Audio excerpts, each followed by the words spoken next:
নমস্কার শ্রোতা বন্ধুরা, আমার গল্পের নন্দনকানন চ্যানেলে আরও একবার আপনাদের স্বাগত জানাই।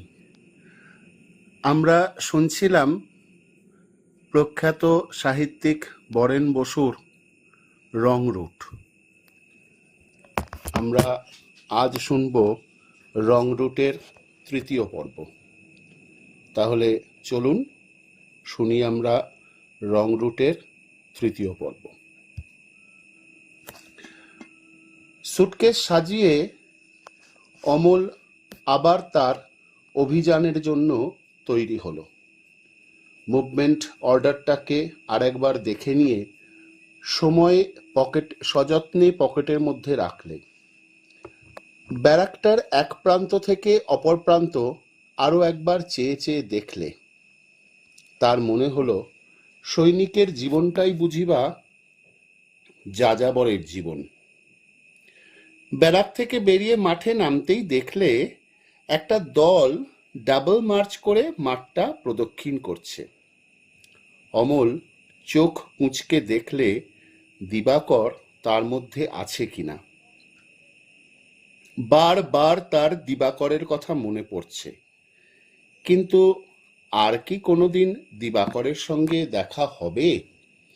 সত্যি এই ট্রেনিং সেন্টারটা একটা সরাইখানা। মনটা তার হাঁপিয়ে ওঠে। ক্যাম্পের এই কাঁটাতারের বেড়ার মধ্যে যেন তার দম আটকে আসছে। জোর কদমে সে গেটের দিকে এগিয়ে চলল। একটি ছেলে হন হন করে হেঁটে যাচ্ছিল। বারেক থমকে দাঁড়িয়ে জিজ্ঞেস করলে, কি দাদা, চললেন? কোথায় যাচ্ছে, কেন যাচ্ছে, সে কথা জানার জন্যে সে অপেক্ষাও করল না। বোধহয় তারা সকলেই জানে এই ট্রেনিং সেন্টারটা থেকে মানুষগুলো কোথায় যায়। অমল এগিয়ে চলেছে গেটের দিকে। গতি তার মন্থর হয়ে গেছে। গেটের কাছাকাছি সড়কের দুই পাশে গুটি কয়েক ছেলে ইট বসাচ্ছে। তাদের মধ্যে থেকে একটি ছেলে বলে উঠল, চললেন তো দাদা স্নটার হাউসে। অমল থমকে দাঁড়িয়ে পড়ল। তার ইচ্ছে হলো ছেলেটির কাছে কৈফিয়ত চায়, কেন সে কোম্পানিকে স্নটার হাউস বললে। কিন্তু উপায় নেই। তাদের এক ল্যান্স নায়েক ছড়ি হাতে দাঁড়িয়ে। ক্যাম্প এলাকার বাইরে এসে সুটকেসটা নামিয়ে অমল রেল লাইনের ওপর বসল। তার মনের মধ্যে ওই একটা কথা বারবার ঘোরাফেরা করছে, স্নটার হাউস।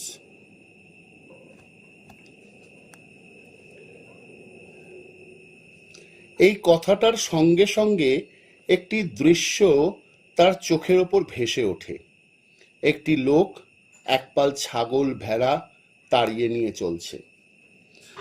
পরদিন সকালে সেগুলোকে কেটে ছাড়িয়ে ফার্স্ট ক্লাস ছাপ মেরে ঝুলিয়ে রাখবে মাংসের দোকানে।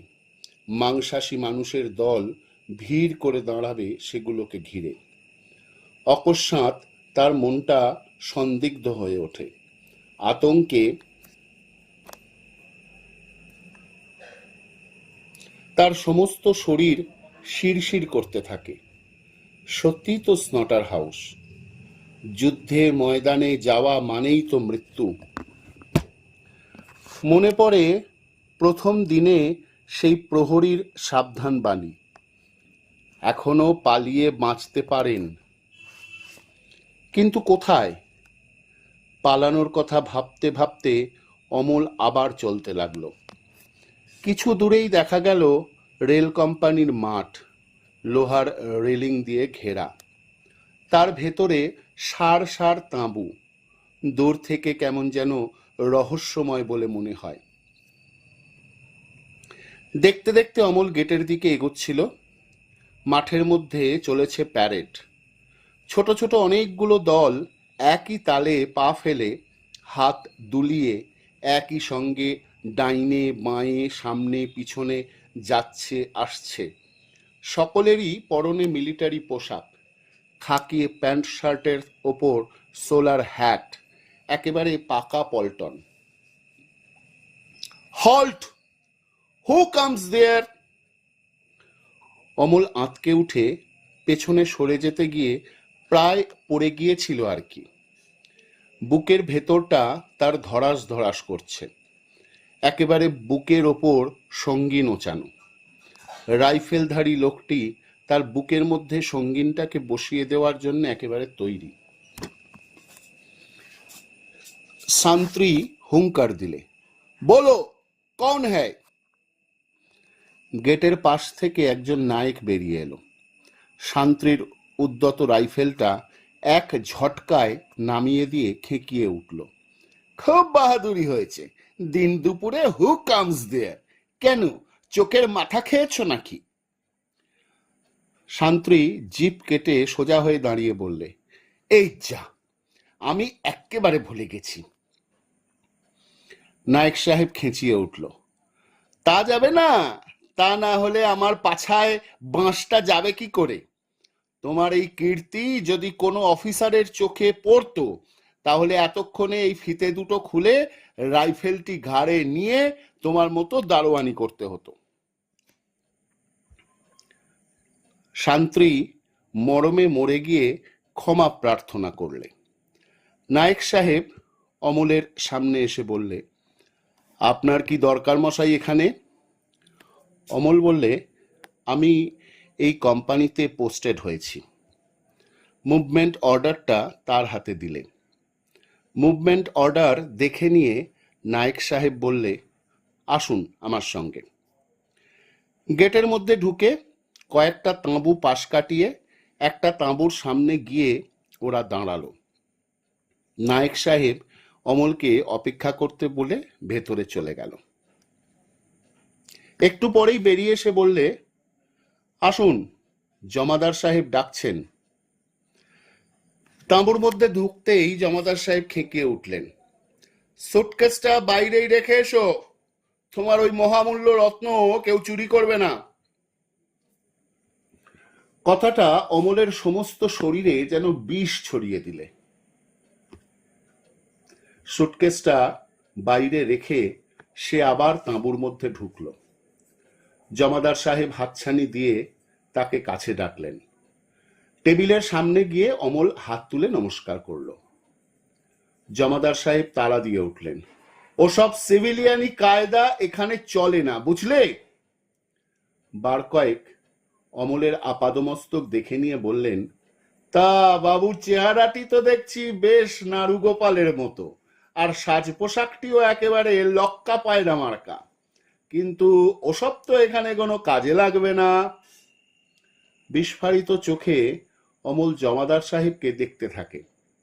জমাদার সাহেব অমলের চোখের ওপর চোখ রেখে বললেন, বিষ তাহলে একটু আধটু আছে দেখছি। আচ্ছা, বিষ দাঁত ভাঙার বন্দোবস্ত এখানে আছে। তোমার ওই কাকের বাসার মতো চুলে আজই কদম ছাঁট দিতে হবে, বুঝলে? অমলের পাশে দাঁড়িয়ে নায়েক সাহেব হাসি চাপবার চেষ্টা করছিল। অমল বারান্তরে জমাদার সাহেব আর নায়েক সাহেবের মুখের দিকে ফিরে ফিরে চাইছিল, এটা রসিকতা না অন্য কিছু।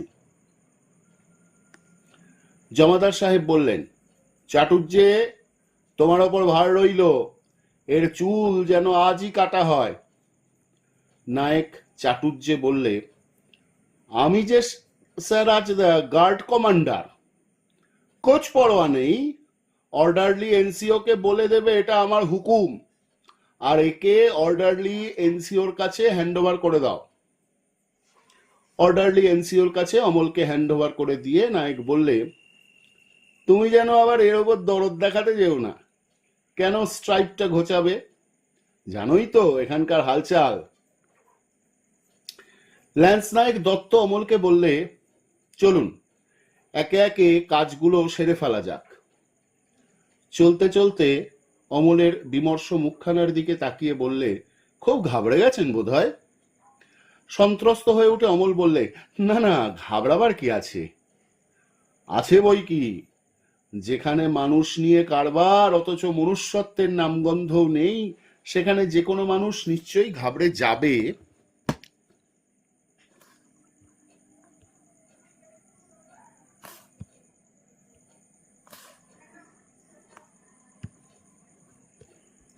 বিস্মিত দৃষ্টিতে অমল ল্যান্সনায়ক দত্তর মুখের দিকে তাকিয়ে তাকিয়ে দেখে, ভাবে এও তো একজন ল্যান্স নায়েক।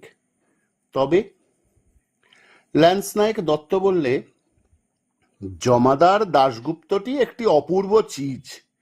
লোকটার মন এত নোংরা যে আমার তো সন্দেহ হয় ও কোনোদিন কোনো ভদ্র পরিবারে মানুষ হয়েছে কিনা।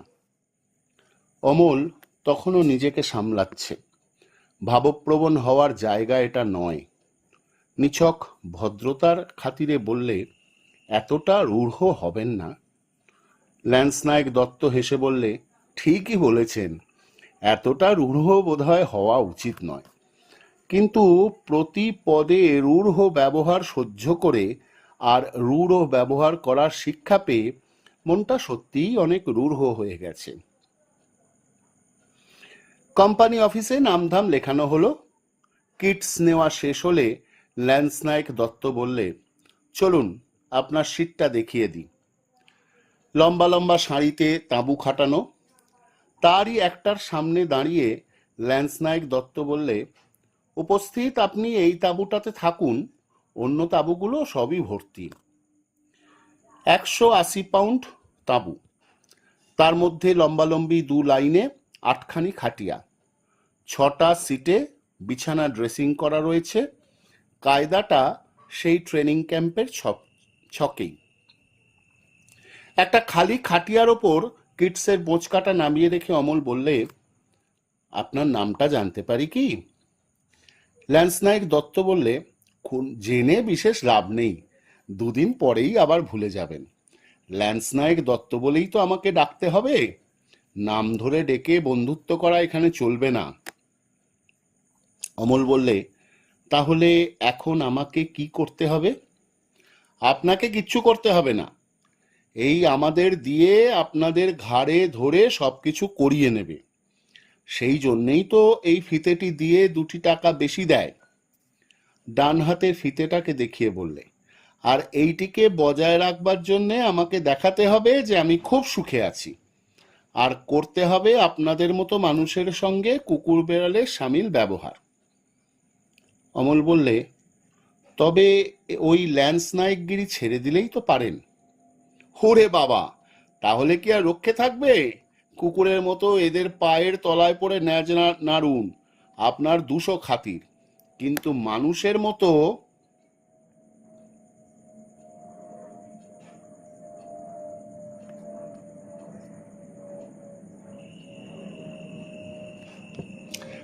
মাথা উঁচু করার চেষ্টা করলে, যদি করেছেন, অমনি বাঘের মতো ঘাড়ের ওপর ঝাঁপিয়ে পড়বে। উত্তেজনায় ল্যান্সনায়ক দত্ত পায়চারি করতে থাকে। হঠাৎ দাঁড়িয়ে পড়ে কি একটা বলতে গিয়ে সে থমকে গেল। একটি ছেলেকে ওইদিকে আসতে দেখে গলাটা নামিয়ে বললে, আমার আবার এসব কথা আপনাদের সঙ্গে কইতে নেই। যাক, একটু সাবধান হয়ে কথাবার্তা কইবেন।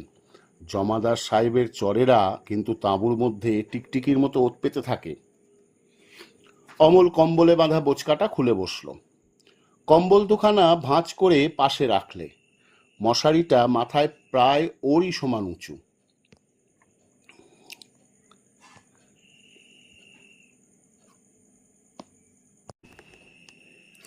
এইরকম চালু তাঁবুর মধ্যে টাঙাবে কি করে? আবার ভাবলে, অন্য ছেলেরা যা করে সেও তাই করবে। বুট জোড়া তুলে ধরে সে হেসে ফেললে। দুটোর ওজন বোধহয় 5 সের। তার ওপর আবার বলে দিয়েছে তলায় কাঁটা বসাতে। ওহ, সে কি বিশ্রী শব্দ হবে, ঠিক যেন পাহারাওয়ালাদের মতো। গরম মোজা, গরম হোস্টপ, গরম পট্টি, এই দারুণ রোদ্দুরেও পায়ে জড়িয়ে রাখতে হবে। কিন্তু এই তো ল্যান্স নায়েক দত্তই তো কেমন সহজভাবে ঘুরে ফিরে বেড়াচ্ছে। খাকি সেলুলার শার্ট দুটো তাকে বেশ ফিট করেছে, কিন্তু প্যান্ট দুটো যে অদ্ভুত, না ফুল না হাফ। স্টোরের অর্ডারলিটি বেশ বলেছে 1.5 তলা প্যান্ট। এই প্যান্ট নাকি মরুভূমি এলাকার সৈনিকদের জন্যে, কিন্তু স্টোর হাবিলদার যে বললে কেটে হাফ প্যান্ট বানিয়ে নিতে। তবে কি তারা ওভারসিজ যাচ্ছে না? গেঞ্জি দুটো 45 নম্বর, পরলে তো হাঁটু পর্যন্ত ঢাকা পড়ে যাবে। অমলের হাসি পেল, ঠিক যেন মেয়েদের সেমিচ। প্যারেড ভাঙার সঙ্গে সঙ্গে ছেলেরা তাঁবুতে ফিরল। অমলদের তাঁবুর 6 জনের মধ্যে 5 জন যুবক আর 1 জন প্রৌঢ়। প্রৌঢ় আর 4 জন যুবক তখনই মগ আর প্লেট নিয়ে ছুটল। অবশিষ্ট ছেলেটি রশিদ অমলকে বললে, আজ এলেন বুঝি? অমল বললে, হ্যাঁ। রশিদ মাথা থেকে হ্যাটটা খুলে বিছানার ওপর ছুঁড়ে দিয়ে প্যান্টের ভেতর থেকে শার্টটা টেনে টেনে বার করতে লাগলো। অমল রশিদের হাফ প্যান্টটার দিকে নজর করে দেখে বললে, আপনার প্যান্টটা তো দেখছি বেশ ফিট করেছে। রশিদ বললে, ফিট কি আর সাধে করেছে? এক একটি প্যান্টের পেছনে লেগেছে 1.5 টাকা। অমল বললে, কিন্তু এই গেঞ্জিগুলোও কি ফিট করাতে হবে? কি দরকার পড়ছে? ওগুলো তো আর প্যারেড ইন্সপেকশনের সময় দেখা যাবে না। একটু থেমে আবার বললে, তাছাড়া ওগুলো বড় হওয়ায় ভারী একটা সুবিধে হয়েছে। এই দেখুন না। প্যান্টটা একেবারে খুলে ফেলে বললে, ইচ্ছে করলে শুধু এই গেঞ্জিটা পরে সমস্ত ক্যাম্পটা ঘুরে আসতে পারেন। অমল হেসে উঠল, তা যা বলেছেন। রশিদ খাটিয়ার ওপর বসে বুট মোজা খুললে, পট্টিটা পাকাতে পাকাতে বললে, আপনি খেয়েছেন? অমল বললে, না। রশিদ বললে, তাহলে আর একটু অপেক্ষা করুন, আমি চট করে গোসল সেরে আসছি। আর এখন গিয়েই বা লাভ কি? অন্তত আধ ঘন্টা লাইন দিয়ে দাঁড়িয়ে থাকতে হবে। তাঁবুর পর্দাটা সরিয়ে সে ইনার ফ্ল্যাপের মধ্যে থেকে বার করলে লুঙ্গি, গামছা আর তেলের শিশি। অবাক হয়ে অমল রশিদের কার্যকলাপ দেখছিল। রশিদ বললে, কি করি বলুন, শালাদের সাফাইয়ের যা বহর, এসব জিনিস বাইরে রাখার উপায় নেই। তাহলেই টেনে নিয়ে যাবে, আর ফেরত চাইতে গেলেই চার্জশিট। স্নান সেরে ফিরে রশিদ অমলকে বললে, ওসব এখন তুলে রাখুন, আমি সব ঠিক করে দেবক্ষণ। খাওয়ার জায়গায় গিয়ে অমল দেখলে সে আর রশিদ একই লাইনে দাঁড়িয়েছে। জিজ্ঞেস করলে, এখানে বুঝি একটা লঙ্গর? রশিদ বললে, দুটো আর করবে কেমন করে, লাঙ্গরই তো মোটে 6টা। অমল যখন প্লেট পাতলে তখন সে একটু আশ্চর্যই হয়েছিল। দেখলে ল্যান্স নায়েক দত্ত আর একটি ছেলে নিজে পরিবেশন করছে। অমলের প্লেটে তরকারি দিয়ে ল্যান্স নায়েক দত্ত রশিদকে বললে, এই ভদ্রলোককে একটু দেখো রশিদ, উনি আজ নতুন এসেছেন। খাওয়া সেরে অমল আর রশিদ তাঁবুতে ফিরে দেখে তাঁবুর দরজা ফেলা। রশিদ বললে, শুরু হয়ে গেছে। অমল সপ্রশ্ন দৃষ্টিতে ফিরে চাইলে। রশিদ বললে, খাওয়ার পর ছোট কলকে চলেছে। ধোঁয়ায় ভর্তি তাঁবুটার মধ্যে ঢুকতেই দুর্গন্ধে অমলের গা বমি করে উঠল। 5 জনে দুখানা খাটিয়ার ওপর মুখোমুখি বসেছে। প্রৌঢ় লোকটি তখন টান দিচ্ছেন, আর বাকি ছেলেরা মুগ্ধ দৃষ্টিতে সেই বিপুল টানের দিকে চেয়ে আছে। টান বৃদ্ধির সঙ্গে সঙ্গে প্রৌঢ়ের দেহটা সোজা হয়ে উঠছে। অমল কেমন যেন অস্বস্তি বোধ করে। একেবারে তার চোখের ওপর বসে গাঁজা খেতে সে আর কখনো দেখেনি। কাতর স্বরে একজন বলে উঠল, আর না দাদা, কলকেটা যে ফেটে যাবে।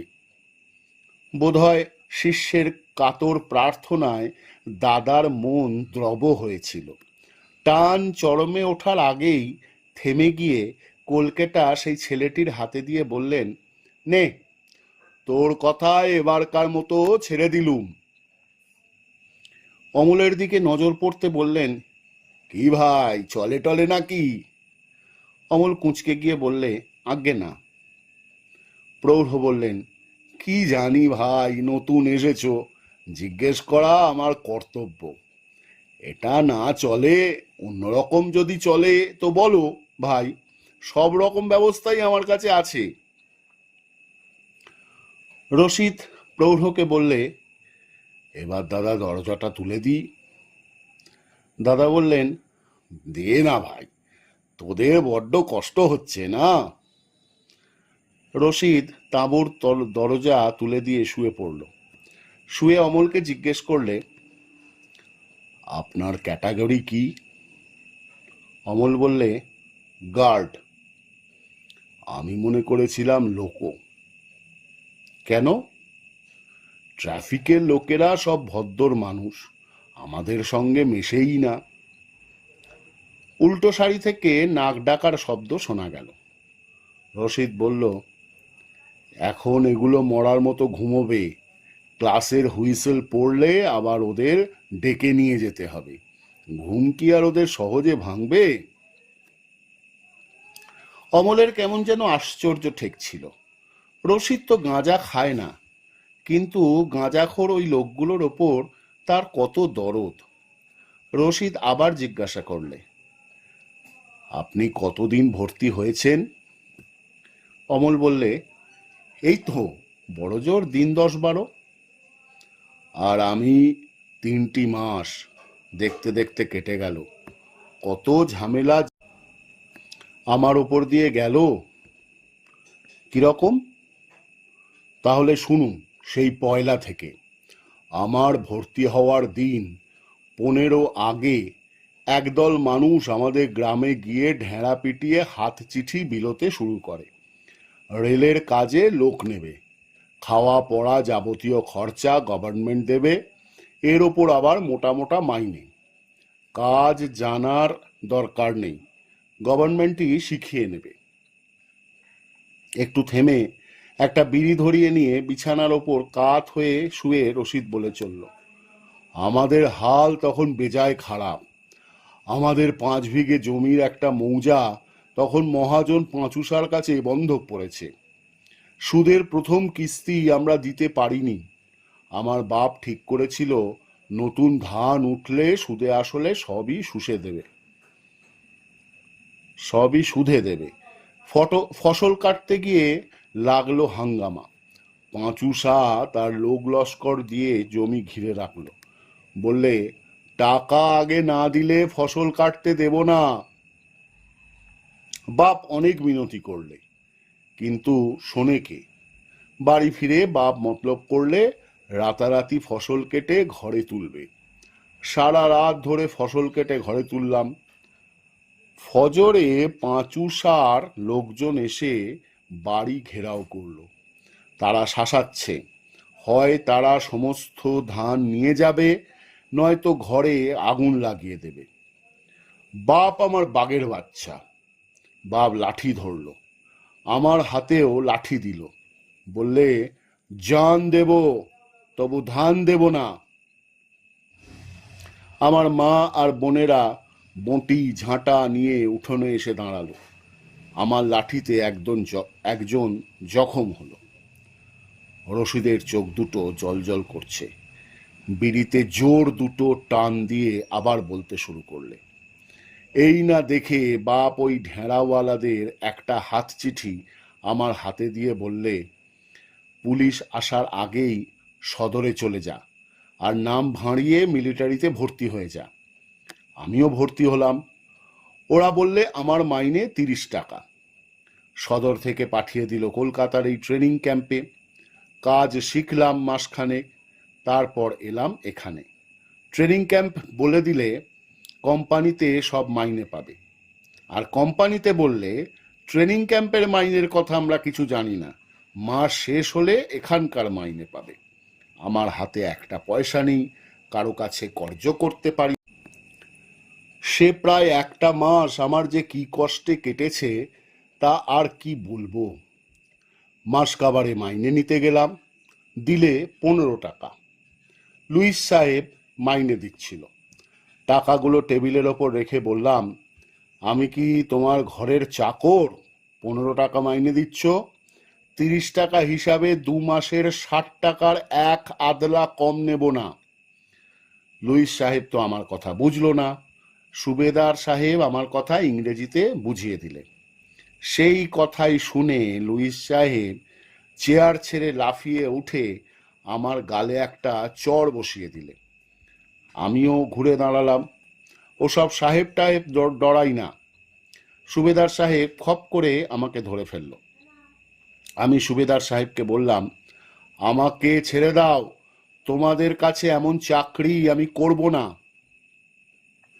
রশিদ বিছানার ওপর উঠে বসল। তার শরীরটা যেন কেঁপে উঠছে, চোখ দুটো লাল টকটক করছে। নিভে যাওয়া বিড়িটা ছুঁড়ে ফেলে দিয়ে বললে, হায় খোদা, কোথায় কি!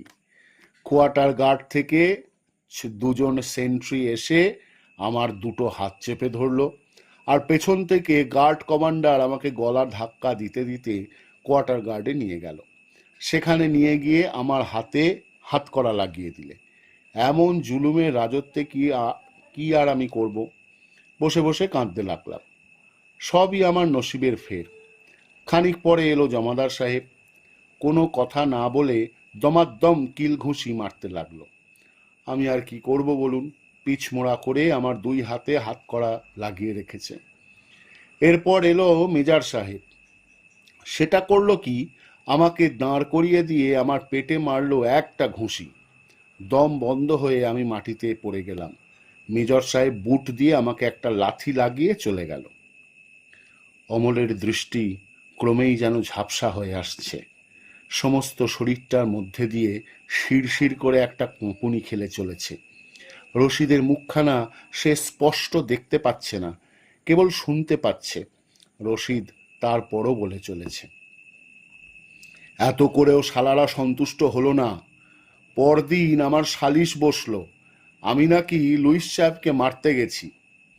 শরমের কথা আর বলবো কি, আমাদের দেশি মানুষ ওই সুবেদার সাহেব আমার খেলাফ সাক্ষী দিল। আমার 28 দিন কয়েদ হলো। গভীর একটা দীর্ঘশ্বাস ফেলে রশিদ চুপ করলে। চোখ দুটো তার জলে ভরে উঠেছে। বুঝে আসা গলায় রশিদ বললে, তারপর থেকে জমাদার সাহেবের ওই টিকটিকিগুলো সারাক্ষণ আমার পেছনে লেগে রয়েছে, যেন আমি একটা দাগি আসামি। ক্লাসের হুইসিল পড়ার সঙ্গে সঙ্গে রশিদ আর অন্য সকলে চলে গেছে। তারপর অমল একটু ঘুমোবার চেষ্টা করেছে, কিন্তু ঘুম তার আসেনি। ভয়ে সে কেমন জড়সড় হয়ে উঠেছে। কি অমলবাবু, ঘুমোচ্ছেন নাকি? ল্যান্স নায়ক দত্ত তাঁবুতে ঢুকল। ধড়মড় করে উঠে বসে অমল বললে, না, এই একটু শুয়েছিলুম। আসুন, বসুন। না, এই একটু শুয়েছিলুম। আসুন, বসুন।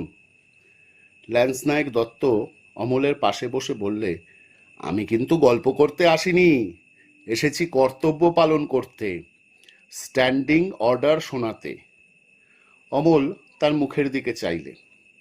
ল্যান্স নায়ক দত্ত বলতে শুরু করলে, এই আজ থেকে আপনার রীতিমতো সৈনিক জীবন শুরু হলো। ট্রেনিং ক্যাম্প তো মশাই শ্বশুর বাড়ি। এখন থেকে আপনার চলাফেরা, ওঠা বসা সব কিছুই এই স্ট্যান্ডিং অর্ডার মোতাবেক করতে হবে। অমল বললে, বলুন। এখানকার প্রোগ্রাম হলো সকাল 5টায় রিভেলি, অর্থাৎ ঘুম থেকে ওঠা। এরপর পাবেন 1 ঘন্টা সময়। তার মধ্যে পায়খানা, মুখ ধোয়া, চা খাওয়া, বিছানা ড্রেসিং সেরে পিটির জন্য তৈরি হয়ে নিতে হবে। 6টা থেকে 7টা পিটি। তারপর আধ ঘন্টা ব্রেক অফ। তার মধ্যে আপনাকে ইউনিফর্ম পরে নিতে হবে। 7:30টা থেকে 11টা প্যারেড। তারপর খানা আর রেস্ট। ফের 1টা থেকে 3:30 টেকনিক্যাল ক্লাস। 3:30 থেকে 4টে টিফিন, অর্থাৎ আপনি 1 কাপ চা পাবেন। 4টে থেকে 5টা গেমস, 7টায় রাতের খাওয়া, 9টায় রোল কল, 10টা 15 মিনিটে লাইট আউট, অর্থাৎ আলো নিভিয়ে আপনাকে শুয়ে পড়তে হবে। অমল বললে, তাহলে একটু ঘোরাফেরার কোনো উপায় নেই?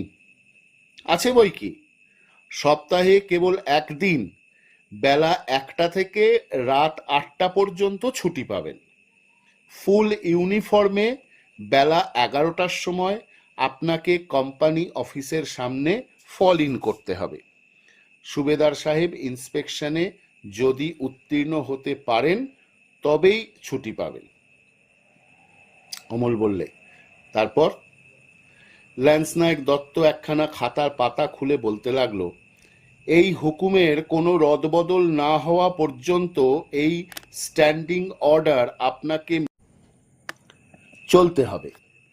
প্রথম দফা হচ্ছে আউট অফ বাউন্ডস, ক্যাম্পের আশেপাশে যত বস্তি, শহরের সমস্ত বেশ্যালয় আর সিভিলিয়ান কোয়ার্টার।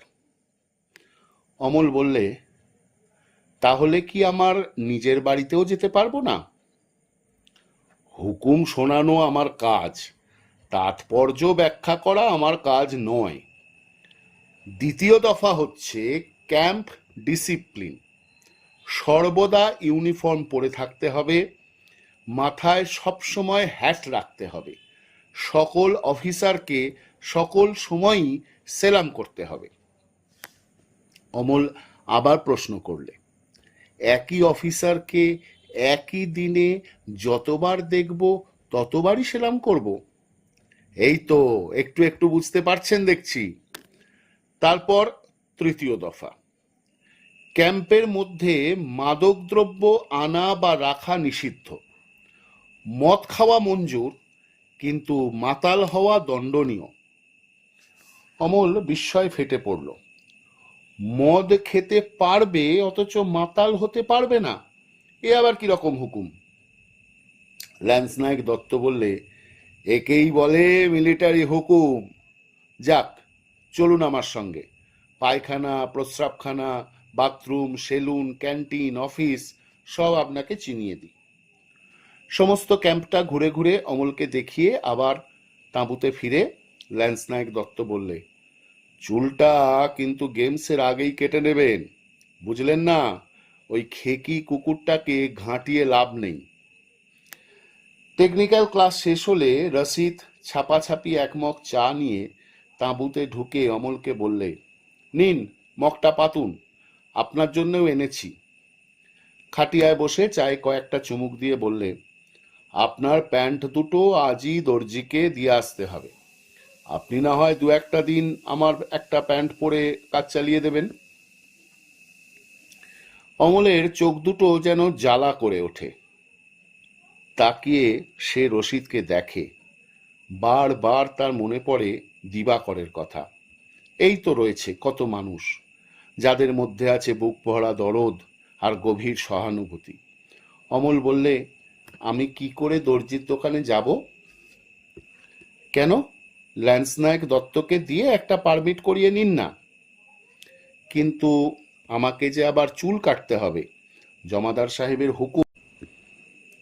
আর ল্যান্সনায়ক দত্ত যে বললে গেমসে ফল ইন করতে। রশিদের মুখখানা মুহূর্তে ম্লান হয়ে গেল। এরই মধ্যে জমাদার সাহেবের নেক নজরে পড়েছেন। চা খাওয়া শেষ করে অমল চুল কাটতে সেলুনে গেল। দেখলে সে ছাড়াও খদ্দের আরও জনকয়েক রয়েছে। একজন খালি গায়ে একখানা ইটের ওপর বসে চুল কাটছে। তাঁবুর মধ্যেকার ভ্যাপসা গরমে তার গা দিয়ে অঝরে ঘাম ঝরছে, আর কাটা চুলগুলো তার সর্বাঙ্গে লেপ্টে যাচ্ছে। একের পর এক ক্রমিক নম্বর অনুযায়ী চুল কেটে উঠে যাচ্ছে সবাই। চুল কাটার ব্যাপারটাও এখানে অনেক সরল। ঘাড় আর মাথার দুপাশে সোজাসুজি ক্লিপ চালিয়ে প্রথম দফায় মাথায় শ্বাস বের করে দেওয়া, তারপরে সান্ত্বনা স্বরূপ একটু আধটু কাঁচির ছাঁট। অবশেষে অমলের টার্ন এলো। ইটের ওপর বসে অমল মাথাটা পেতে দিলে। সেইক্ষণে চকিতের জন্যে তার মনে হয় সে যেন হাঁড়ি কাটে মাথা পেতে দিয়েছে। হঠাৎ আর একজন তার পাশে বসে বললে, তালুকদার, আমারটা ঝটপট সেরে দাও তো, 6টার শোয়ে জমাদার সাহেবের সঙ্গে সিনেমায় যাব।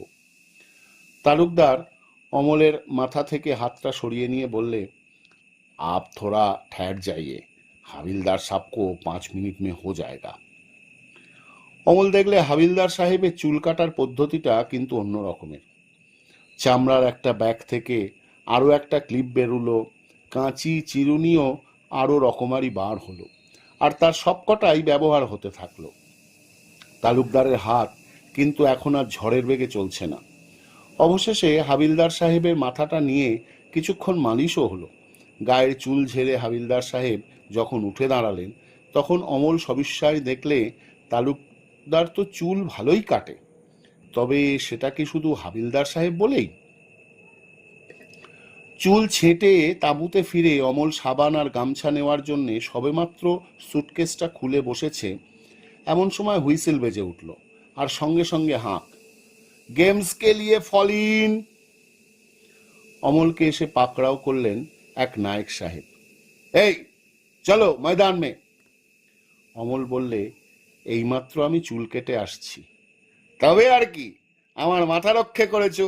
চুল কেটেছো বলে যদি খেলতে না চাও, তাহলে আজ খাওয়াটাও বন্ধ রেখো। অমল মুখ ফিরিয়ে নায়েক সাহেবের আপাদমস্তক দেখে নিয়ে ঝনাত সুটকেসের ঢাকনাটা ফেলে দিয়ে হনহন করে মাঠে বেরিয়ে গেল। খেলা শুরু হলো। নিষ্পৃহ থাকার সংকল্প নিয়েও অমল বেশিক্ষণ উদাসীন থাকতে পারল না। খেলার মাঝে সেও মেতে উঠল। দু একজন ভালো খেলোয়াড়ও আছে। খেলা জমে উঠল বেশ। খেলা শেষ হলে অপর দলের লেফট ইনকে দেখিয়ে অমল তার দলের হাফব্যাককে বললে, ও ভদ্রলোক তো বেশ খেলেন। হাফব্যাক বলে উঠল, ভদ্রলোক কি মশাই, উনি যে সুবেদার সাহেব, আপনার সাহস তো কম নয়, খুব তো চার্জ করছিলেন। প্রায় ঘণ্টাখানেক মাঠময় দৌড়োদৌড়ি দাপাদাপি করে অমলের মনটা যেন অনেকটা হালকা হয়ে উঠেছিল। মুহূর্তে মুখখানা ফ্যাকাশে হয়ে গেল। খেলার আনন্দটুকু গেল উবে। তবে কি এবার তার সুবেদার সাহেবের কাছে ডাক পড়বে? স্নান সেরে তাঁবুতে ফিরে অমল দেখলে রশিদ তার মশারিটা খাটিয়ে দিচ্ছে। তাকে দেখেই রশিদ বললে, নিন, চলুন তাড়াতাড়ি, আপনার পারমিট আমি ল্যান্স নায়েক দত্তর কাছ থেকে এনে রেখেছি। অমল বললে, আর আপনার? আমার জন্যে পারমিট লাগবে না। অমলের আরও কাছ ঘেঁষে এসে চাপা গলায় বললে, পায়খানার বোতল হাতে থাকলেই ক্যাম্পের গেট এক্কেবারে খোলা। যাওয়ার সময় বোতলটাকে এক জায়গায় লুকিয়ে রেখে যাব, আর ফেরার সময় বোতলটা হাতে করে ঢুকে পড়ব। বিস্মিত দৃষ্টিতে অমল রশিদের মুখের দিকে তাকালে। রশিদ ম্লান কণ্ঠে বললে, এখানে এসে পর্যন্ত যেন একটা চোর বনে গেছি। কোনো কাজ সিধাসিধি করার উপায় নেই, এমনকি কারোর সঙ্গে দিল খুলে দুটো কথা কইবার উপায়ও নেই। যা বলেছিস মাইরি, বলতে বলতে একটি ছেলে তাঁবুর মধ্যে ঢুকল। রশিদের মুখখানা যেন ফ্যাকাশে হয়ে গেল। আগন্তুক শিবদাস বললে, আমার তো মাইরি এখানে থাকতেই ইচ্ছে করে না। অমল রশিদের দিকে ফিরে তাকালে। দেখলে রশিদের চোয়াল দুটো শক্ত হয়ে উঠেছে। রশিদ বললে, ভদ্রলোকের ছেলে হয়ে যে কাজটা আপনি করছেন, তার জন্যে শরম লাগে না? আমাকে আবার কোয়ার্টার গার্ডে পুড়তে পারলে জমাদার সাহেব বুঝি আপনাকে ল্যান্স নায়েক বানিয়ে দেবেন? শিবদাস বললে, যা মাইরি, কিরব বলছিস, আমি কি তাই বলেছি নাকি? বলতে বলতে সে সরে পড়ল। রশিদ বললে, লোকটাকে চিনে রাখুন, জমাদার সাহেবের টিকটিকি।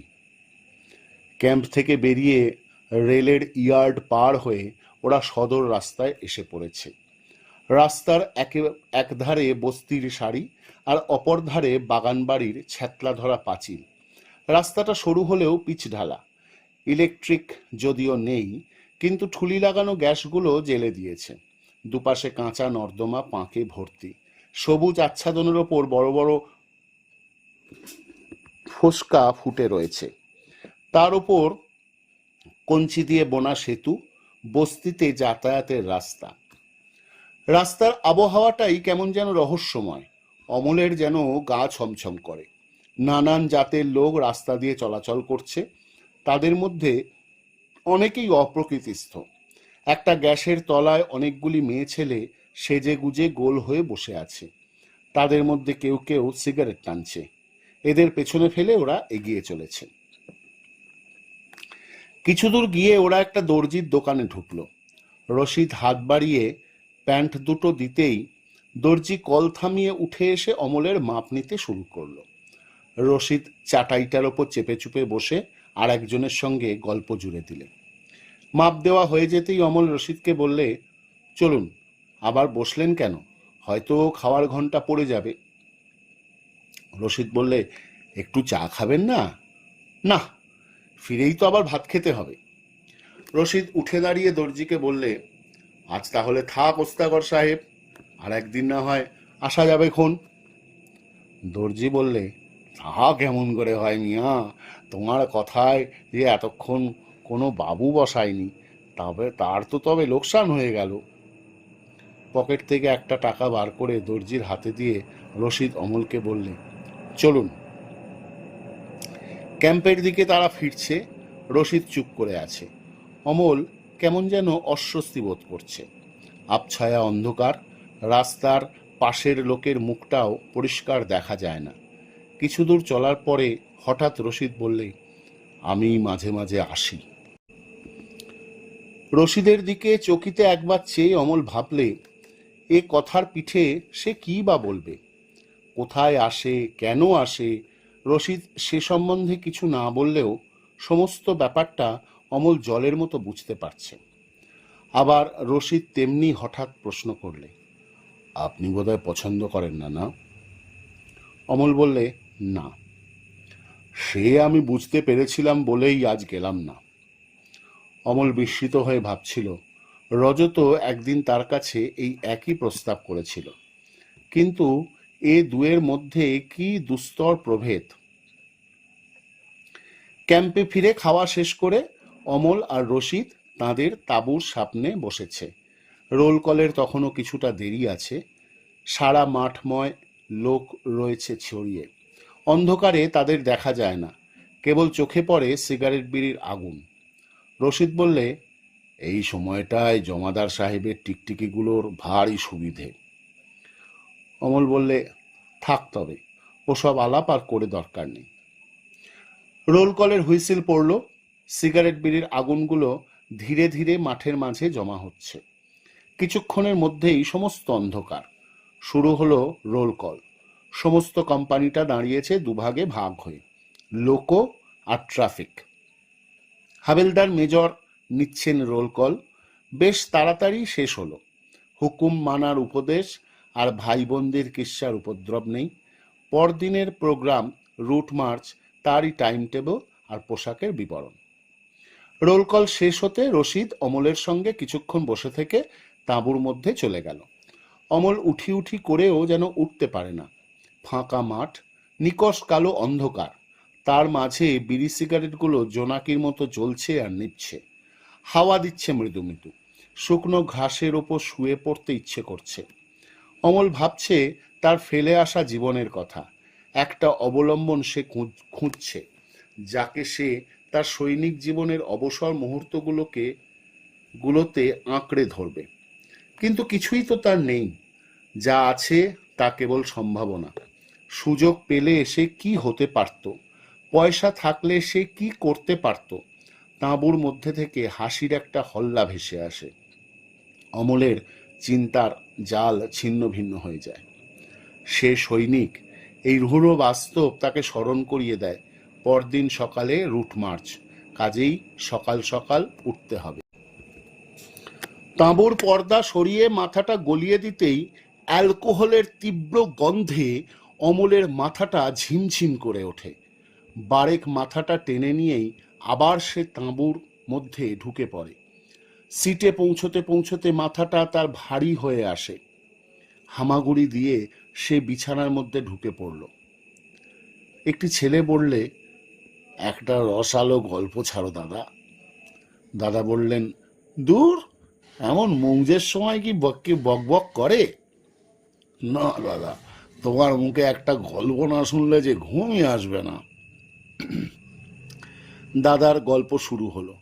সত্যি, সে এক রূপকথা, বিকৃত মনের কামনা বাসনার বিকারগ্রস্ত অভিব্যক্তি। এ নিয়ে বিনিয়ে চলল নারীদেহের পুঙ্খানুপুঙ্খ বর্ণনা, রতিক ক্রিয়ার মানস মৌথুম।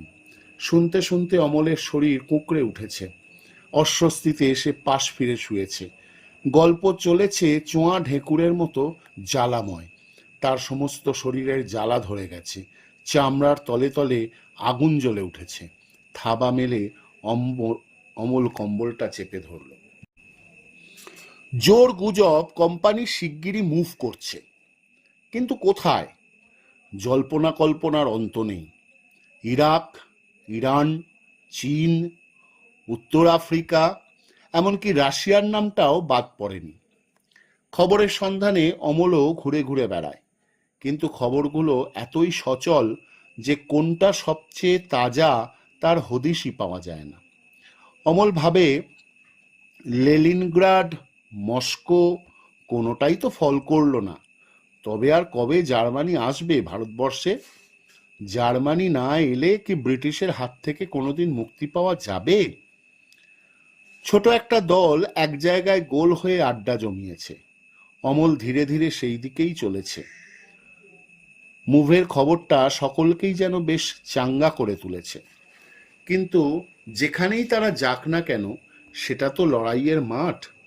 তার মানে মৃত্যুর দিকে আরো খানিকটা এগিয়ে যাওয়া। তবুও তো মনটা খুশি হয়ে উঠেছে এই ভেবে যে তাদের এই একঘেয়ে জীবনের মধ্যে একটা পরিবর্তন আসবে। আড্ডাটার কাছাকাছি এসে অমল শুনলে খগেন বলছে, কিন্তু যাই বলো ভাই, ফ্রন্টে যাওয়া মোটেই সুখের খবর নয়। শেষ পর্যন্ত বেঘরে প্রাণটা দিতে হবে তো।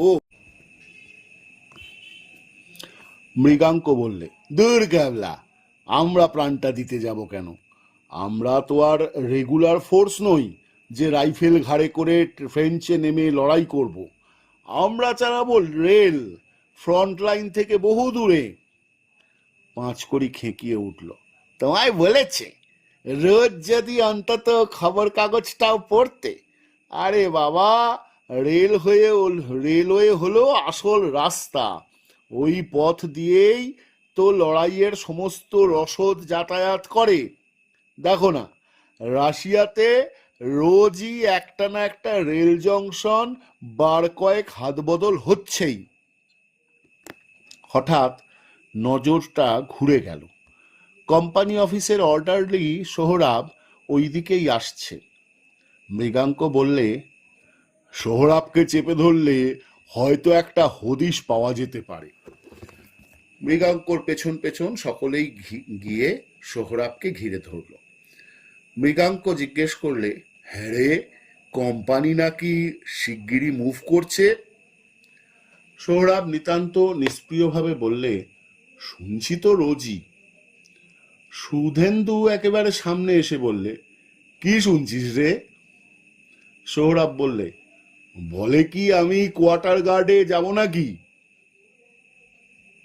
মাঝকড়ি বললে, আমাদের কাছে বলতে ভয়টা কিসের? আমরা তো আর জমাদার সাহেবের কাছে গিয়ে চুকলি করব না। সোহরাব যেন একটু নরম হলো, বললে, সব কথা কি আর বুঝতে পারি ছাই?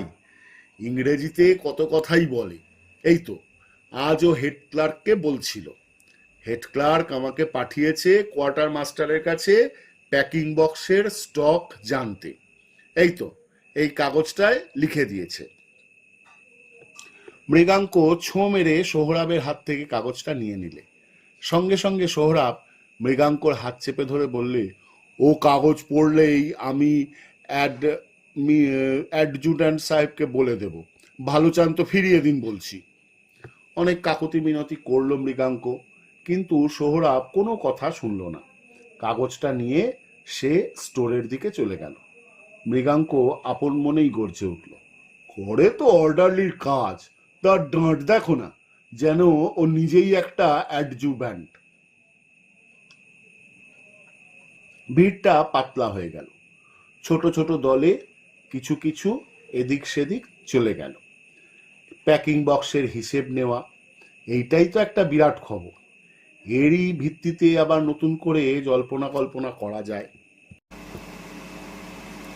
খগেন বললে, আরে বাবা, যেখানেই যাও না কেন মরতে তো হবেই।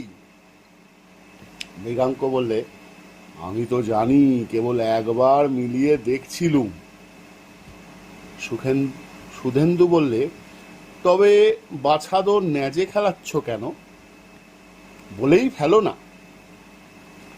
বলতে আর আমার কি আপত্তি, কিন্তু একজন যে মারা পড়বে। কেন?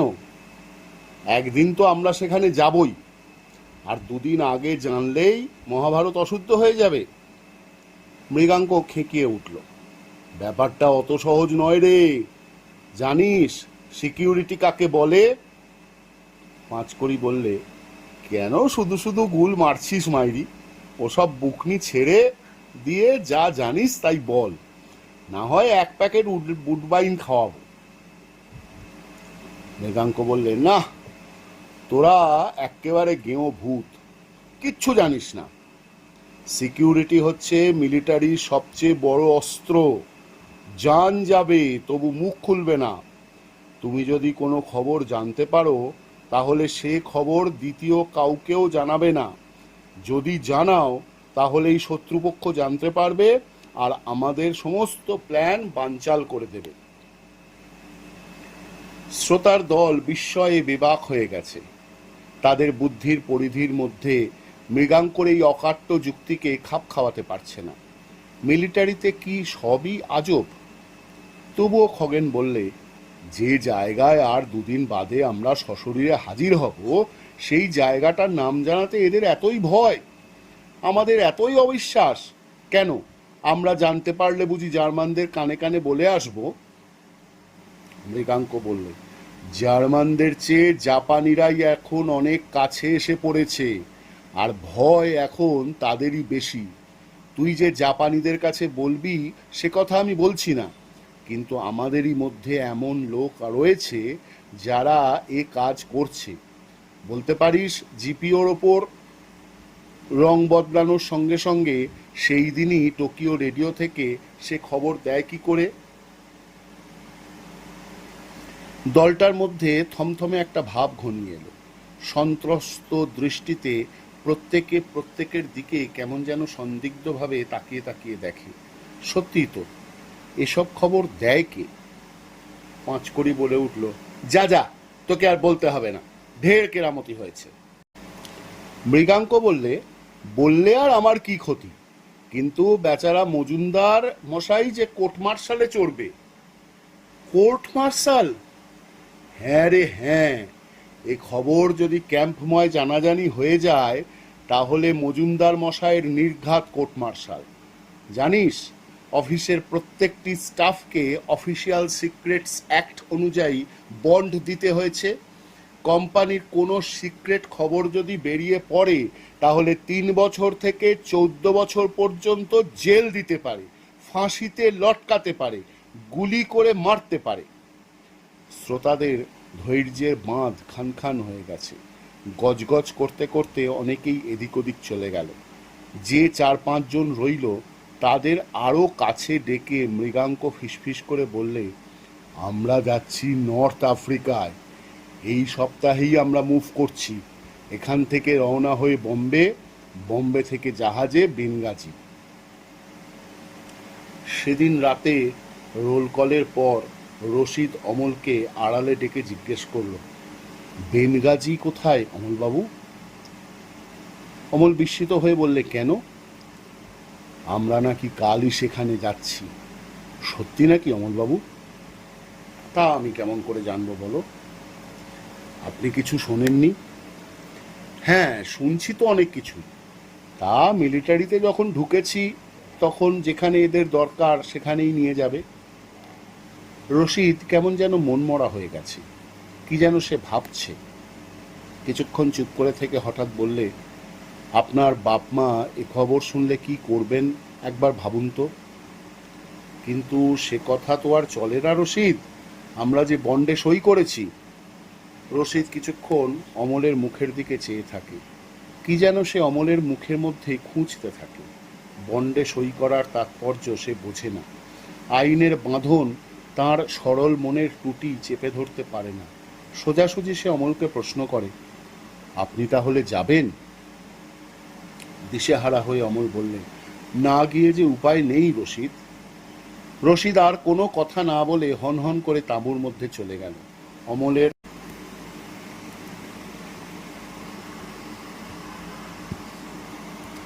মনে হলো রশিদের সঙ্গে তার সমস্ত সম্পর্ক যেন শেষ হয়ে গেল। কিছুক্ষণের জন্যে স্তম্ভিত হয়ে অমল চুপচাপ দাঁড়িয়ে রইল। রশিদের তুলনায় নিজেকে যেন তার বড়ই দুর্বল মনে হয়। একবার তার ইচ্ছে হয় রশিদকে জিজ্ঞেস করে সে কি করবে ঠিক করেছে। তাঁবুগুলোর ধার ঘেঁষে অমল ছোট ছোট ধাপ ফেলে এগিয়ে চলেছে। মাথাটা তার ঝুলে পড়েছে বুকের ওপর। প্রত্যেক তাঁবুটির আশেপাশে ছোট ছোট দলে জটলা চলেছে। সেই বেন গাজী, তার মানে স্নটার হাউস, যেখানে তাদের একটিমাত্র কর্তব্য হচ্ছে চোখ কান বুজে মরা। তাঁবুতে ফেরার পথে অমল শুনতে পেলে, আরে জার্মানরা ইন্ডিয়ানদের কিছু বলবে না, আর বেগতিক দেখলে হাত তুলে দাঁড়িয়ে যাব। অমল থমকে দাঁড়িয়ে পড়ল। হাত তুলে দাঁড়ালেই বাঁচতে পারবে? জার্মানরা ইন্ডিয়ানদের কিছু বলবে না, অথচ পোল্যান্ডে, ফ্রান্সে তবে এমন বর্বর অত্যাচার চালায় কেন? পা চালিয়ে এসে অমল তাঁবুর মধ্যে ঢুকে পড়ল। রশিদ শুয়ে পড়েছে। সত্যিই যেন রশিদ বড্ড বেশি ভয় পেয়েছে, একেবারে মুষড়ে পড়েছে। জামা কাপড় বদলে অমল মশারির মধ্যে ঢুকে পড়ল। বেনগাজি অভিযানের উপর মনটাকে নিবদ্ধ করার চেষ্টা করে সে, কিন্তু তাঁবুটার আবহাওয়াই যেন অন্যরকম। রশিদ যে ঘুমোচ্ছে না একথা সহজেই বোঝা যায়, কিন্তু সে যে একটুও নড়ছে না। তাকে ডাকতে কেমন যেন সংকোচ লাগে। দাদার মদ গেলা বোধহয় শেষ হলো। নবীন আর সুরেশও শুয়ে পড়েছে। হঠাৎ অমল সজাগ হয়ে উঠল। এইবার তো দাদার গল্প শুরু হবে। সুরেশ বললে, হ্যাঁ দাদা, বেনগাজি গেলে তোমার কি উপায় হবে? দাদা বললেন, উপায় একটা হবেই রে, বুঝলি না, যে খায় চিনি যোগান চিন্তামন। নবীন বললে, সে না হয় বুঝলুম, কিন্তু বৌদির কি বন্দোবস্ত করছো? কেন ভাই, তোমার বৌদিকে তো বলে দিয়েছি যে কদিন আমি মিলিটারিতে আছি সে কদিনের জন্যে যেন একটা জোগাড় করে নেয়। বলো কি দাদা, তুমি যে দেখছি একেবারে মহারাজ পাণ্ডু। কেন, তোমার বৌদি বুঝি একটা মানুষ নয়? তার বুঝি আর রক্ত মাংসের শরীর নয়? এখানে তো আমি বেপরোয়া মজা লুটছি, আর তোমার বৌদি বুঝি বছরের পর বছর সংযম সাধনা করবে? অত স্বার্থপর আমি নই ভাই।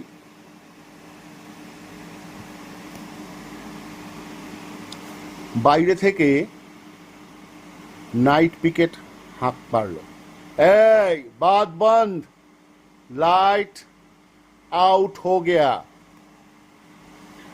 পরদিন পিটিতে 5 জন গড় হাজির। সেকশন কমান্ডাররা প্রচুর হাঁকডাক করল। লোক পাঠিয়ে তাঁবু, পায়খানা তন্ন তন্ন করে খোঁজা হলো, কিন্তু কাউকেও পাওয়া গেল না। প্যারেড ফল ইনের সময় সকলেই শঙ্কিত, সন্ত্রস্ত। 5 জন লোক পালিয়েছে, ব্যাপারটা তেমন সহজ নয়। প্যারেড শুরু হওয়ার আগেই সুবেদার সাহেব তেড়ে ফুঁড়ে এসে বললেন, যে যে টেন্ট থেকে লোক পালিয়েছে তারা আলাদা ফল ইন। জড়সড় অবস্থায় কাঁপতে কাঁপতে 3টি তাঁবুর লোকেরা বেরিয়ে এলো। প্রথম দলের সামনে গিয়ে হেঁকে উঠলেন, তোমাদের কতজন? ছেলেরা নিজেদের মধ্যে মুখ চাওয়াচাই করতে থাকে। কে জবাব দেবে? তাদের মধ্যে একজন ল্যান্স নায়কও নেই। সকলেই অ্যাটেনশন অবস্থায় আড়ষ্ট হয়ে দাঁড়িয়ে আছে। সুবেদার সাহেব এক কদম এগিয়ে এসে পা ঠুকে একজনের নাকের ডগায় আঙুল নেড়ে চিৎকার করে উঠলেন, বাতাও কেতনা আদমি। সঙ্গে সঙ্গে ছেলেটি বলে উঠল, একজন স্যার। কিধার গিয়া? জানি না স্যার। ব্লাডি, तुम क्यों नहीं जानता? ছেলেটির মুখ ফ্যাকাশে হয়ে গেছে, গলাটা দপদপ করছে, কপাল ঘেমে উঠেছে। বার কয়েক ঢোক গিলে বললে, আগে স্যার, আমি তো স্যার ঘুমোচ্ছিলাম স্যার। তবে আর কি, আমার মাথা রক্ষে করেছ। খেঁকিয়ে উঠে সুবেদার সাহেব দ্বিতীয় দলের সামনে গিয়ে বললেন, তোমাদের কজন?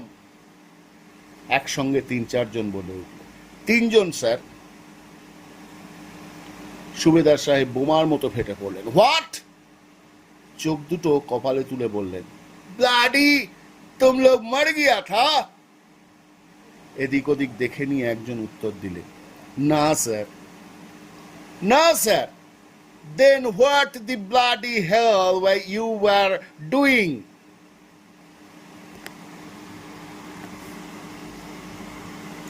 আগে স্যার, ঘুমোবার আগে পর্যন্ত দেখেছি সকলেই বিছানায় ছিল স্যার, ওদের মধ্যে কথাবার্তা হচ্ছিল স্যার। সুবেদার সাহেব আঙুল নেড়ে ছেলেটিকে ডাকলেন, তুমি শোনো। একটু তফাতে ডেকে বললেন, বলো কি কথাবার্তা হচ্ছিল? কথাবার্তা স্যার। কথাবার্তা স্যার? হ্যাঁ হ্যাঁ, এই যে বললে তোমার সঙ্গে কথাবার্তা হয়েছিল।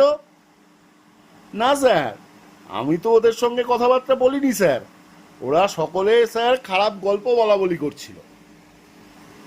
কটমট করে ছেলেটির দিকে তাকিয়ে বললেন, যাও ফল ইন। তৃতীয় দলের সামনে সুবেদার সাহেব এসে দাঁড়াতেই অমলের মাথাটা ঘুরে উঠল, চোখের দৃষ্টি তার ঝাপসা হয়ে উঠেছে। রশিদ পালিয়েছে, কিন্তু রশিদ যে তার সঙ্গে একটু বেশি মেলামেশা করত।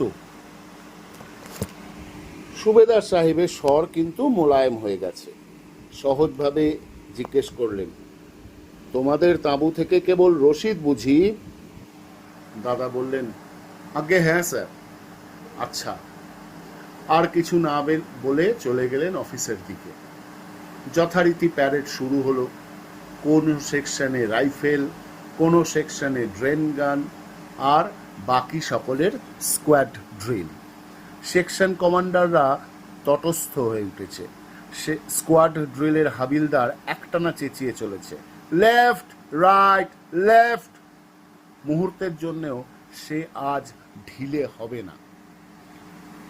ব্রেন গানের ইনস্ট্রাক্টর ছেলেদের বসতে না দিয়ে দাঁড় করিয়ে রেখেছে, যদিও অন্য ছেলেরা ব্রেন গানটাকে ঘিরে বসে। কিন্তু আজকের অবস্থা সম্পূর্ণ আলাদা। রাইফেলের ইনস্ট্রাক্টর ছেলেদের দাঁড় করিয়ে রেখেও মনে যথেষ্ট ভরসা পাচ্ছে না। অকারণে প্রত্যেককে রাইফেল দুহাতে মাথার উপর তুলে খানিকটা দৌড় করাচ্ছে। ছেলেরা সকলেই বুঝতে পারছে তাদের ওপর অহেতুক অত্যাচার হচ্ছে। রামের অপরাধে শ্যামের মাথায় লাঠি পড়ছে, তবুও তারা প্রতিবাদ করছে না। অনাগত এক দুর্দৈবের আতঙ্কে তারা বিহ্বল হয়ে পড়েছে। গভীর উৎকণ্ঠায় সকলে অপেক্ষা করছে মেজর সাহেব খোদ কখন প্যারেড গ্রাউন্ডে আসবেন। তারপর যা হবার তা হয়ে যাক।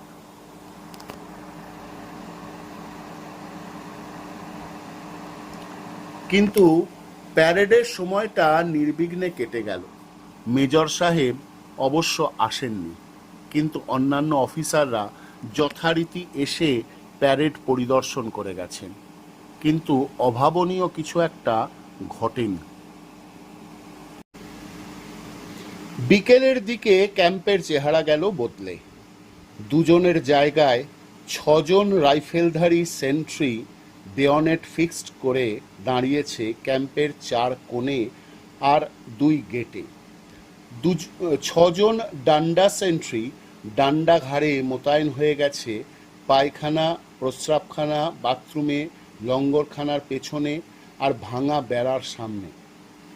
লাইন সেন্ট্রির ডিউটি শুরু হবে সন্ধ্যে থেকে।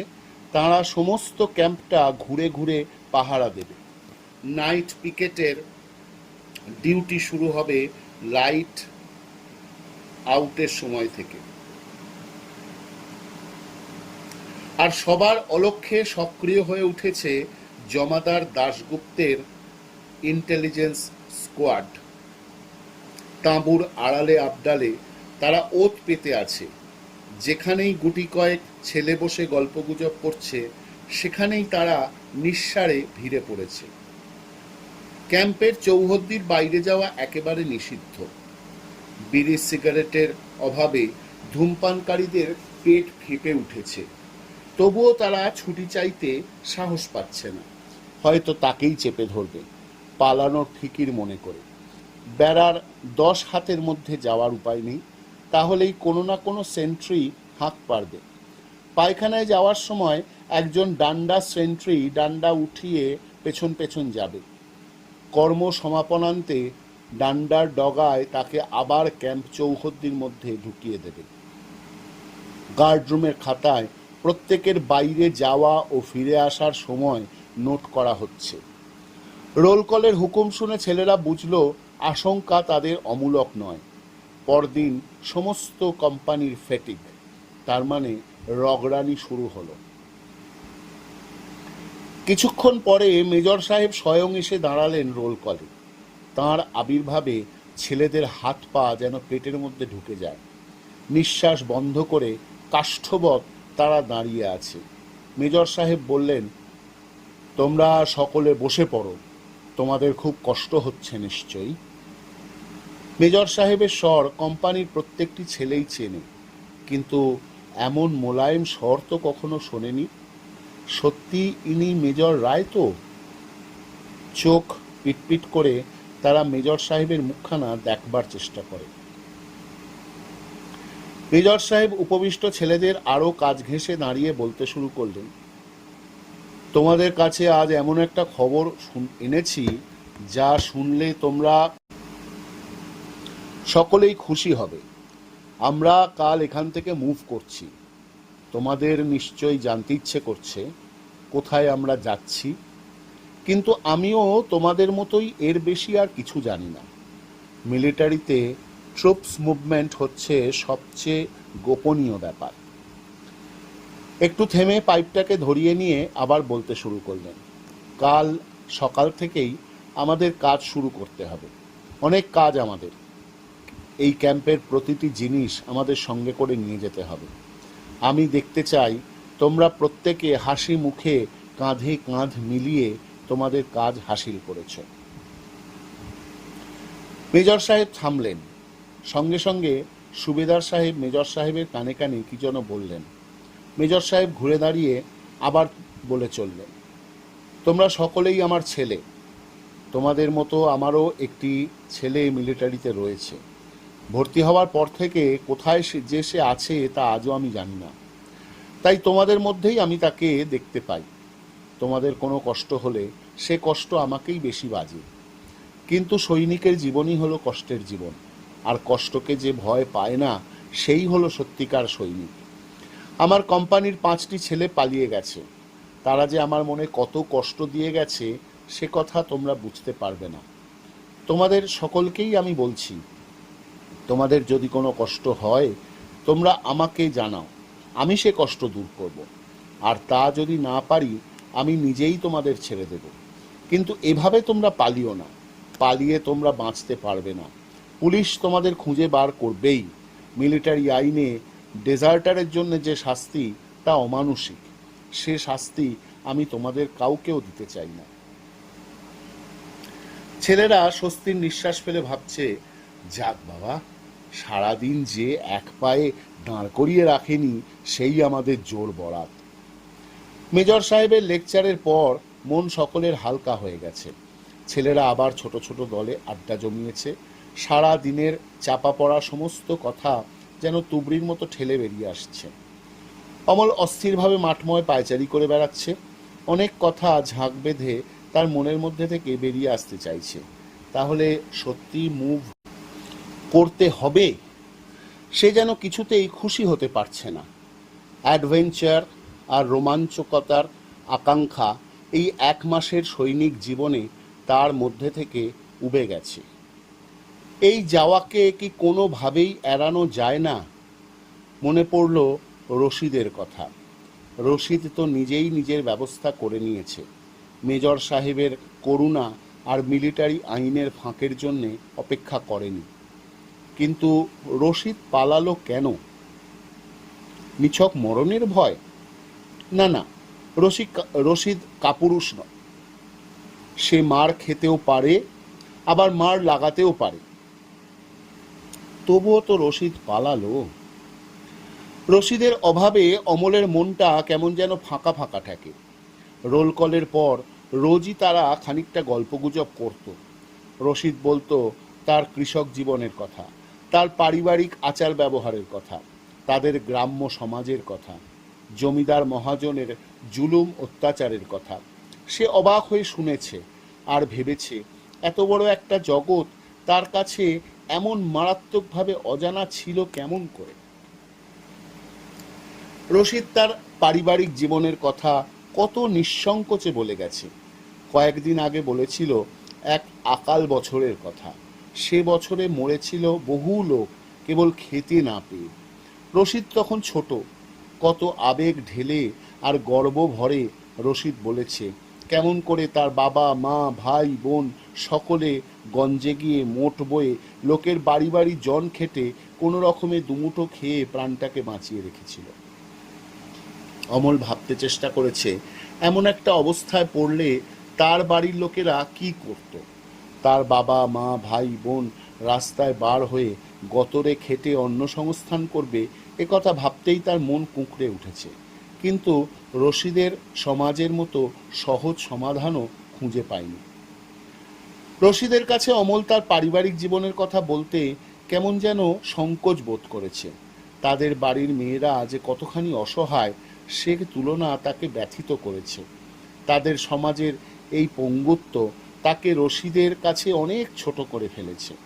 তাই সে রশিদের কাছে ঘরের কথা এড়িয়ে গিয়ে বলেছে দেশ বিদেশের কথা, তার বইয়ে পড়া, মুখস্থ করা, পরীক্ষার খাতায় উগরে দেওয়া বড় বড় গাল ভরা কথা। হঠাৎ অমলের মনে হলো সেও তো পারে রশিদের মতো থমকে সে দাঁড়িয়ে পড়ল। না, তা সে কিছুতেই পারবে না। পলাতক হয়ে কাপুরুষের মতো মাথা নিচু করে তার বাড়িতে তার বন্ধু বান্ধবদের সামনে গিয়ে দাঁড়াতে পারবে না। তারা তার সামর্থ্যের, তার ব্যক্তিত্বের মাপে তাকে বিচার করে না। তারা তাকে বিচার করে তাদের প্রত্যাশার মাপকাঠি দিয়ে। সেই প্রত্যাশার এক তিল এদিক ওদিক হলে তারা তাকে তাচ্ছিল্য করবে, ঘৃণা করবে, নস্যাৎ করে দেবে। আধো অন্ধকারে তাঁবুর আশপাশ দিয়ে বেড়াতে বেড়াতে অমল যেন আর নিজেকে বিশ্বাস করতে পারছে না। তার অজান্তেই সে কখন লক্ষ্য করতে শুরু করেছে কোনখানটায় ডান্ডা সেন্ট্রি নেই, কোনখানটার বেড়া ভাঙা, কোন জায়গা দিয়ে সবচেয়ে তাড়াতাড়ি রাস্তায় পৌঁছানো যায়। তাড়াতাড়ি অমল মাঠের মধ্যে চলে এলো। এক জায়গায় বসে অনেকগুলো ছেলে তুমুল তর্ক জুড়ে দিয়েছে। অমল দাঁড়িয়ে পড়ল। পাঁচকড়ি বলছে, আলবাত দেবতা, যে কথা আজ রোল কলে বলেছেন সে কথা নিজের বাপেও বলে না। অমল সমস্ত দলটার ওপর চোখ বুলিয়ে নিল। একের পর এক প্রত্যেককে লক্ষ্য করতে গিয়ে তার চোখ দুটো আটকে গেল শিবদাসের মুখের ওপর। শিবদাস। কয়েক পা অমল এগিয়ে গেল। ওদের সাবধান করে দেওয়া দরকার। অনন্ত বললে, দেবতা কি ভূত সে নিয়ে আমাদের লাভ কি পাঁচকড়ি? আমরা হচ্ছি শ্যাপার মানুষ, ওসব হোমরা চোমরা নিয়ে মাথা ঘামানোর দরকার কি বাপু? খগেন বললে, তা বলে একটা মানুষ ভালো হলে তাকে ভালো বলবো না? জয়ন্ত বললে, এখানে তো মানুষের কথা হচ্ছে না, হচ্ছে অফিসারের কথা। তোমার কি আরো অনেক অফিসার দেখা আছে নাকি? অমলের মনে হলো আলোচনার ধারাটা যেন ঘুরে যাচ্ছে। সে অস্থির হয়ে ওঠে। শিবদাস যে ওদের মধ্যে পরম নির্বিকারভাবে বসে রয়েছে। খগেন বললে, আমার এক মামাতো ভাইয়ের মুখে শুনেছি তাদের কোম্পানির অফিসাররা ব্লাডি বাস্টার্ড ছাড়া কথাই বলে না। পাঁচকড়ি বলে উঠল, আরে বাবা, শিকারি বেড়ালের গোঁদ দেখলেই চেনা যায়। হাজার হোক মেজর রায় হচ্ছেন একজন বাঙালি, তার শিক্ষা দীক্ষাই আলাদা। খগেন বললে, শুধু তাই নয়, তার উপর বিরাট জমিদার, একটা বনেদি বংশের ছেলে, বিলাতেই নাকি ছিলেন 12 বছর। অনন্ত বললে, তোমরা যা যা বললে তা নাও হতে পারে, জানোই তো অফিসারদের একদল মোসাহেব থাকে তাঁদের গুণকীর্তন করার জন্যে। খগেন রুখে উঠল, মোসাহেবের মোসাহেবের গুণকীর্তন মানে? এ কথা তো সত্যি, তার মতো দিলদরিয়া মেজাজের লোক কোম্পানিতে আর একটিও নেই। বিপদে আপদে তার কাছে গেলে কখনো খালি হাতে ফিরতে হয় না। জয়ন্ত হঠাৎ ফেটে পড়ল, তোমাদের মনটা সত্যি কুকুরের মতো। মেজর সাহেব মোলায়েম সুরে দুটো কথা বলেছে, আর তোমরা কুত্তার মতন তার পায়ের তলায় লুটিয়ে পড়ে ল্যাজ নাড়তে শুরু করেছো। আশ্চর্য! রশিদের কোয়ার্টার গার্ডের কথা কি এরই মধ্যে ভুলে গেলে? অমল আতঙ্কে নীল হয়ে গেছে। কই শিবদাস কই? শিবদাস উঠে চুপি চুপি যেন কোথায় যাচ্ছে। জমাদার সাহেবের কাছে রিপোর্ট করতে? খগেন জের টেনে চলেছে। আমার মনে হয় মেজর সাহেব সমস্ত খবর ঠিকভাবে পান না, সেই জন্যই তো বললেন তাকে সমস্ত জানাতে। দেখ না, এইবার সব নিয়ে ঠান্ডা। জয়ন্ত বললে, আর একটু সজাগ হতে শেখো খগেন। একদল লোক আছে যারা চোরকে বলে চুরি করতে, আবার গেরস্তকে বলে সজাগ থাকতে। মেজর সাহেবের চালটা হচ্ছে ঠিক ওই জাতের। অমলের চোখ রয়েছে শিবদাসের ওপর। কয়েকটা তাঁবু পর্যন্ত শিবদাস পা টিপে টিপে গিয়ে তারপর দৌড়তে শুরু করেছে। এদের তো কোনো খেয়ালই নেই, নিজেদের কথায় সব মশগুল। কিন্তু শিবদাস তো এতক্ষণে জমাদার সাহেবের কাছে পৌঁছে গেছে। তাহলে উপায়? জয়ন্তকে সমস্ত কথা বলে ওখান থেকে সরে পড়তে বলবে? তাতেই বা কি লাভ হবে? শিবদাস তো সবই নিজের কানে শুনে গেছে, আর শিবদাস যা বলবে তার ওপর তো আর যাচাই চলবে না। 10টার দিকে কয়েক পা এগিয়ে গিয়ে অমল থমকে দাঁড়িয়ে পড়ল। ওদের মধ্যে গিয়ে আর লাভ কি? জয়ন্তকে তো আর সে বাঁচাতে পারবে না। মাঝখান থেকে সে নিজেও হয়তো জড়িয়ে পড়ল। মনে পড়ল ট্রেনিং ক্যাম্পের কথা। ওহ, সেদিন সে ভুল না করলে আজ তার সেকেন্ড গ্রেড মারে কে? আজ তার মাইনে হতো 100 টাকা।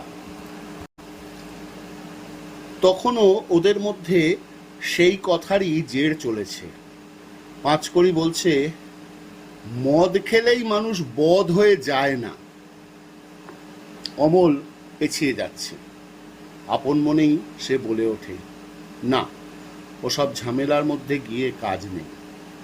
আরও কয়েক পা পেছিয়ে গিয়ে মুখ ঘোরাতেই সে স্তম্ভিত হয়ে গেল। একেবারে মেজর সাহেব স্বয়ং। ব্যাপারটা কি এতই গুরুতর?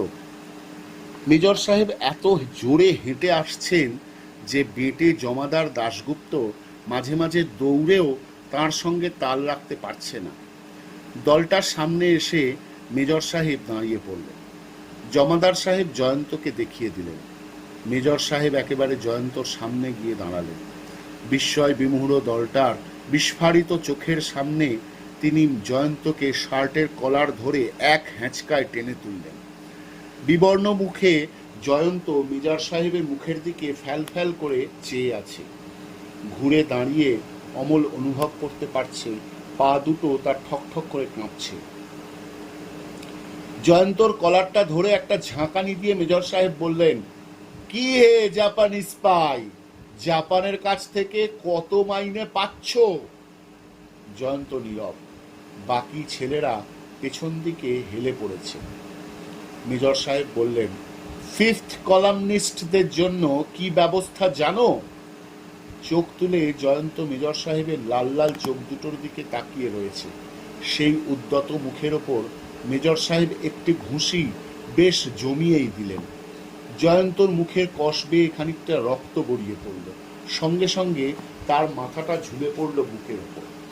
বাকি ছেলেদের দিকে চোখ রাঙিয়ে মেজর সাহেব বললেন, আমার কোম্পানিতে কোনো জাপানি চর আমি বরদাস্ত করব না। জয়ন্তর শার্টের কলারটা তিনি ছেড়ে দিলেন। তার শরীরটা টলতে টলতে ঘাড় গুঁজে মাটির ওপর ধপ করে পড়ে গেল। মেজর সাহেব হাঁকলেন, Dasgupta! Yes sir. First aid দেওয়ার ব্যবস্থা করো।